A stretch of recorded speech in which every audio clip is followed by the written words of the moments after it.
अंतिम दम तक आपकी लड़ाई लड़ेगा।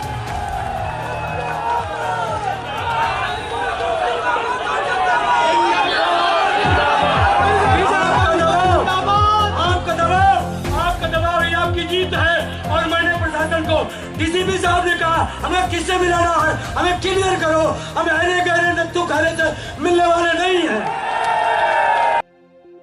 अभी लोक प्राणी संस्था ने एक सुप्रीम कोर्ट में जनहित याचिका दाया। जनहित याचिका में लिखा कि 60-62 साल के कर्मचारियों को पेंशन नहीं दी जा रही है, तो एक दिन का एमपी एमएलए क्यों ले रहा है। आया था 3-4 महीने पहले, पढ़ा था। जब उस लोक प्राणी संस्था ने, लखनऊ के हमारे शुक्ला जी हैं, भूतपूर्व आईएएस है, हम लोग संपर्क में रहते हैं, हम उधर से भी दबाव बनाने का उनसे प्रयास करते हैं। उन्होंने कहा, तो ये जेटली साहब ने कहा, सुप्रीम कोर्ट खबरदार, देश का पैसा कहां खर्च होगा ये संसद तय करे, आप इसमें इंटरफेयर न करिए। ये हमारे देश के वित्त मंत्री ने बोला। और दुर्भाग्य उसी वित्त मंत्री ने, जो आज वित्त मंत्री की हैसियत अगर उनको मिली है, उसी सुप्रीम कोर्ट की वकालत की हैसियत से आप खड़े हुए आज, उसी सुप्रीम कोर्ट को आप कह रहे हो। जब आपने कहा था माय लॉर्ड ये इसका नियम है, माय लॉर्ड ये केस है, माय लॉर्ड ये गलत है, उसी सुप्रीम कोर्ट को आप अपने स्वार्थ में कह रहे हो खबरदार।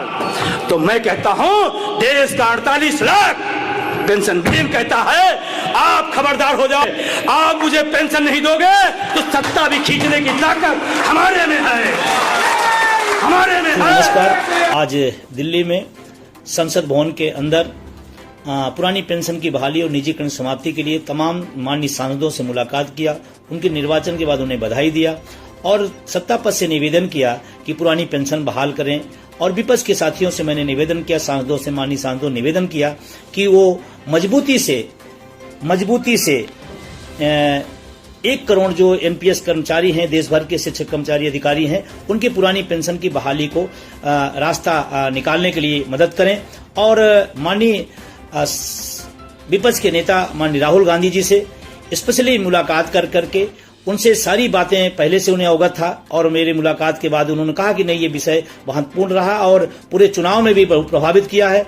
और मुझे बड़ी खुशी हो रही है बताते हुए कि जिन भी सांसदों से हमने अपनी बात रखी, हमारे रखने के तुरंत बाद उन लोगों ने कहा नहीं, ये मुद्दा बहुत गंभीर है, महत्वपूर्ण है और चुनावी जो अभी परिणाम आए हैं उसमें बहुत बड़ा रोल रहा। ये माननीय सांसदों, कई सांसदों ने बात कही है, मुझे सुनकर बड़ा अच्छा लगा। मुझे अटेवा, एनएम, ओपीएस और अपने सहयोगी संगठनों बहुत गर्व है कि पहले से माननीय सांसद इस पर तैयार हैं। और आने वाले समय में जब सदन आगे बढ़ेगा तो निश्चित रूप से विषय बहुत गंभीर होगा और बहुत मजबूती के साथ उठाया जाएगा।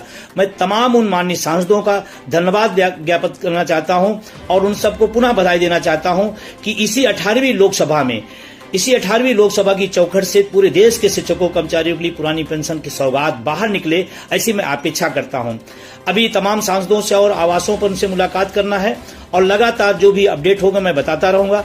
और मुझे खुशी इस बात के लिए है कि एनएम ओपीएस ने जिस आंदोलन को आगे बढ़ाया था, आज वो नजदीक की तरफ बिल्कुल लच के पहुंच रहा है। पूरे देश में एनएम ओपीएस का साथ दीजिए, हमारे सहयोगी संगठनों के साथ खड़े होइए। निश्चित रूप से आने वाले समय में 110% इस देश के लिए पुरानी पेंशन बहाल होगी। और आने वाले समय में मैं आपको बनाना चाहता हूं कि जब राष्ट्रीय कार्यकारिणी बैठक होगी, आगे जो प्रोग्राम तय किए जाएंगे, उससे देश के अंदर पूरा एक माहौल बनेगा और बहुत जल्द ही तमाम राज्यों के अंदर भी पुरानी पेंशन की बहाली होगी। आने वाले समय में जो चुनाव है जिन राज्यों में, वहां भी प्रयास किया जाए वोट फॉर ओपीएस अपनी तेजी बढ़ते।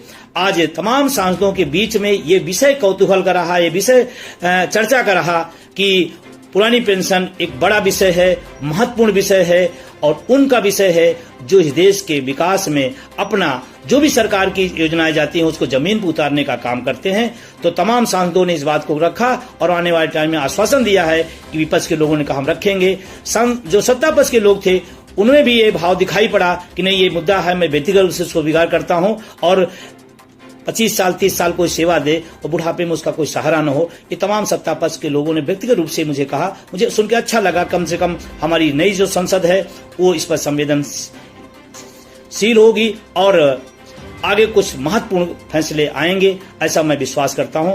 आप सब जुड़े रहिए, हम लोग मिलकर के लड़ेंगे और जीतेंगे। जी हाँ, हम लोग मिल करके लड़ेंगे और जीतेंगे। अब देखना है 18वीं लोकसभा के माननीय सदस्य के दिल में पुरानी पेंशन कितना घर करती है। विजय कुमार बंधु की मुलाकात पुरानी पेंशन बहाली को लेकर कितना असरकारी रहेगी। मिलते हैं अगली कड़ी में, तब तक अपना और अपनों का ख्याल रखिए। नमस्कार, जय हिंद।